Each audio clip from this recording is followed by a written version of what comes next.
ওমরে ফারুক যে বিশ্বনবীর শ্বশুর এটা অনেকে জানেই না। ওমরে ফারুক রাদিয়াল্লাহু তাআলা আনহু বিশ্বনবীর শ্বশুর ছিলেন, এটা আজকে নতুন শুনছেন। কে কে হাত তোলেন? দেখছেন হুজুর, ইসলামের 4 খলিফার 2 খলিফা বিশ্বনবীর মেয়ের জামাই, আর বাকি 2 খলিফা বিশ্বনবীর শ্বশুর।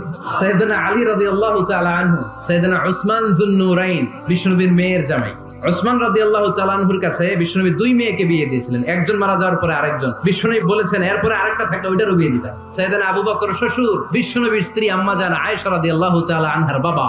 বিশ্বনবীর স্ত্রী আম্মা জান হাফসা রাদিয়াল্লাহু তাআলা আনহার বাবা ছিল সাইয়েদনা ওমর ফারুক। চিল্লায়ে পড়েন আল্লাহু আকবার।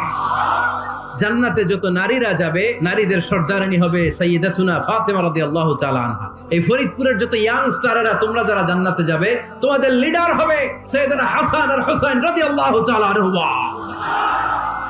আর বয়স্ক মুরব্বীরা যারা জান্নাতে ঢুকবেন, আপনাদের লিডার হবে সাইয়েদনা আবু বকর আর সাইয়েদনা ওমর ফারুক রাদিয়াল্লাহু তাআলা।